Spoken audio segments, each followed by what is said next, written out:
Baik, untuk yang pertama, ini ada data isian angket prokrastinasi akademik oleh 40 siswa SMK. Selanjutnya kita copy tabel data ini, kita salin ke Excel. Nah, ini untuk salinan data tadi. Di kolom paling pojok kita isikan total. Ini kita akan mentotal skor item per respondennya. Nah, untuk mentotalnya menggunakan rumus sama dengan sum, kemudian kita klik seperti ini, kemudian kita enter. Nah, kemudian kita tarik ke bawah agar semuanya otomatis terhitung. Nah, jika semuanya sudah terhitung, kita copy skor item sampai total dari responden pertama sampai terakhir, copy, kita salin ke SPSS, kita tempel, kemudian setelah itu kita ke variable view, kita ganti desimalnya menjadi 0 semua. Kemudian untuk variabel yang ke-21 kita ganti total. Setelah itu kita kembali ke data view. Nah, seperti ini tampilannya. Lalu kita ke analyze, kemudian ke correlate dan klik bivariate. Nah, di sini kita pindahkan semuanya ke variabel. Jangan lupa klik correlation coefficient di bagian persen. Jangan lupa centangnya. Lalu klik OK. Nah, ini hasil dari uji validitas menggunakan aplikasi SPSS. Nah, uji validitas instrumen angket prokrastinasi akademik yang terdiri dari 20 item dan diisi oleh 40 responden.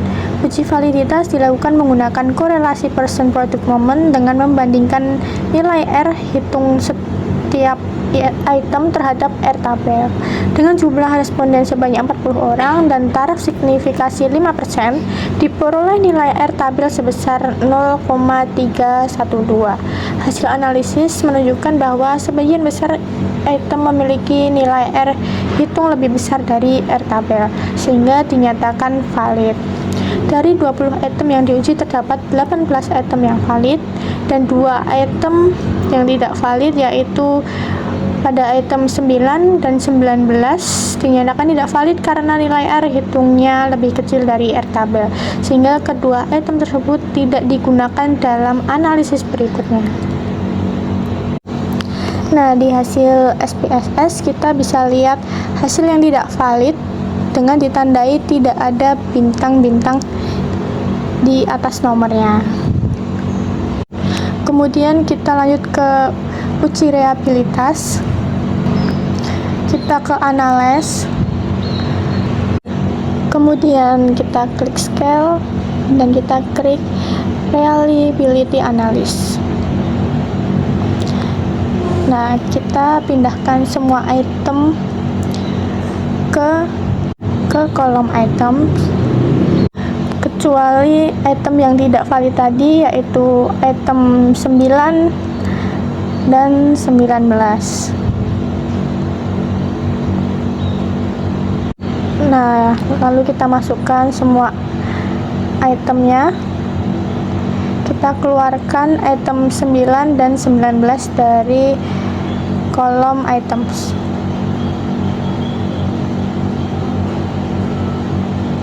Selain itu, total juga kita keluarkan dari kolom items.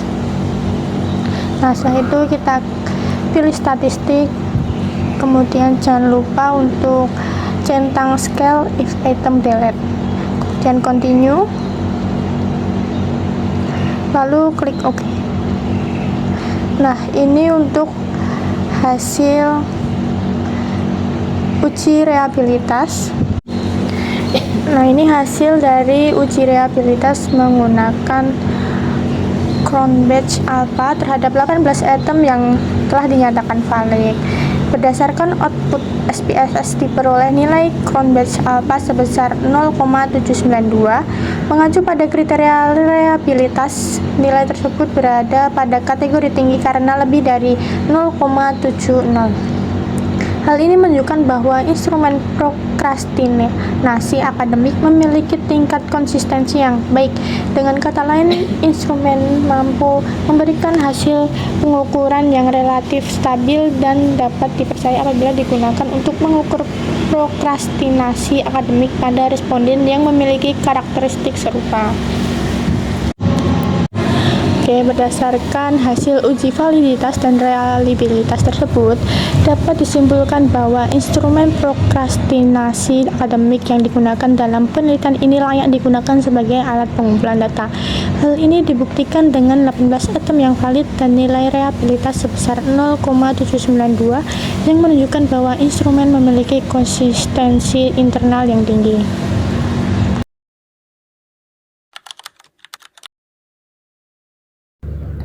Kita mengerjakan uji korelasional ya di nomor 2. Nah, sebelumnya kita tempel dulu motivasi dan disiplin belajarnya. Kita tempel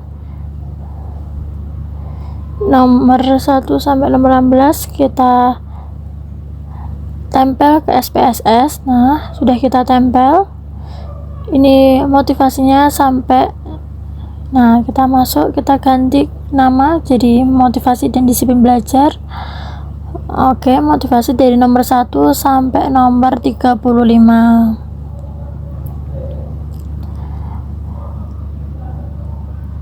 Lalu kita ke analis, kita pencet. Lalu kita pencet di correlate. Ya, betul, kita pencet. Berikutnya kita pencet di bagian atas sendiri. Nah, kan ini motivasi dan disiplin belajar, kita masukkan ke variables. Kita masukkan satu-satu.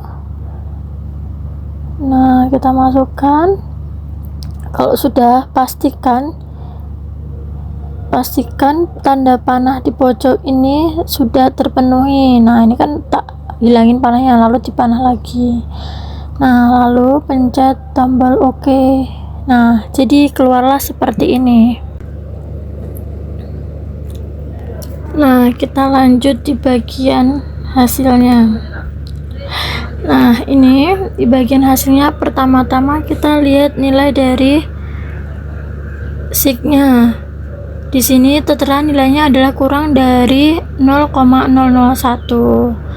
Karena nilai signifikasinya jauh lebih kecil dari standar 0,05, maka dapat kita simpulkan bahwa ada hubungan yang signifikan secara statistik antara variabel motivasi dengan disiplin belajar. Ya, ini ya. Nah, lalu kedua kita lihat nilai person correlation-nya. Nilainya adalah sebesar 0,558. Angka 0,558 ini menunjukkan bahwa keeratan atau kekuatan hubungan kedua variabel berada dalam korektor sedang atau cukup kuat. Selain itu, karena nilainya positif berarti arah hubungannya searah. Gitu ya. Artinya semakin tinggi motivasi belajar siswa, maka tingkat disiplin belajarnya juga akan semakin meningkat. Oke, di sini sudah tersedia untuk data pretest dan posttest. Untuk subjeknya ada 40 subjek. Nah, untuk data pretest dan posttest kita copy.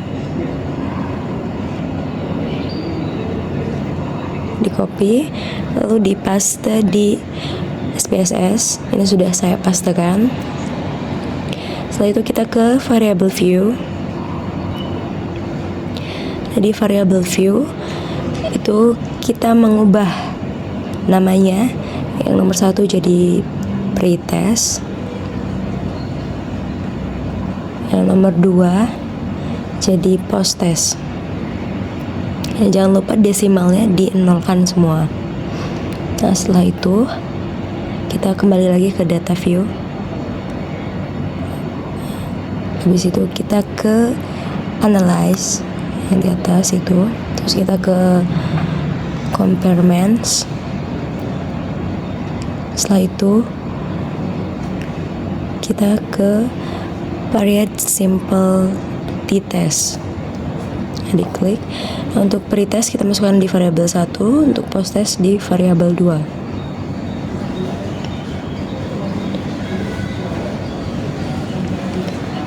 Nah, ini sudah dimasukkan pretest variabel 1, post-test variabel 2. Setelah itu langsung aja kita klik OK.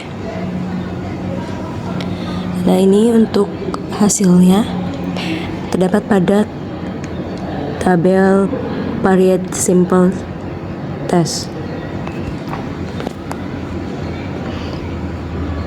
Untuk hasil pengujian itu menunjukkan nilai signifikansinya itu sebesar kurang dari 0,001.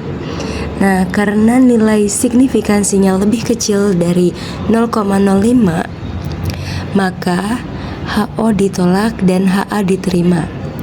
Nah, dengan demikian dapat disimpulkan bahwa terdapat perbedaan yang signifikan antara skor pretest dan juga post-test. Hasil ini menunjukkan bahwa perlakuan atau intervensi yang diberikan mampu meningkatkan skor peserta secara signifikan. Selanjutnya, kita akan melakukan uji Wilcoxon. Nah, untuk datanya masih menggunakan data pretest dan post-test. Untuk melakukan uji itu, kita ke non-parametric test. Setelah itu kita ke Legici Dynalogs, terus ke dua related samples. Nah, ini kita klik. Setelah itu pretest kita masukkan ke variabel 1, terus post-test kita masukkan ke variabel 2. Nah, jangan lupa juga untuk Wilcoxon-nya kita centang. Setelah itu kita klik OK. Nah, di sini sudah ada tabel tes statistik yang menunjukkan hasilnya. Nah, berdasarkan hasilnya ini dengan nilai signifikansi itu kurang dari 0,001, yang berarti lebih kecil dari 0,05, maka HO ditolak dan HA diterima. Nah, hasil tersebut menunjukkan bahwa terdapat perbedaan yang signifikan antara skor pretest dan juga post-test. Dengan kata lain, perlakuan yang diberikan memberikan pengaruh yang nyata terhadap perubahan skor peserta.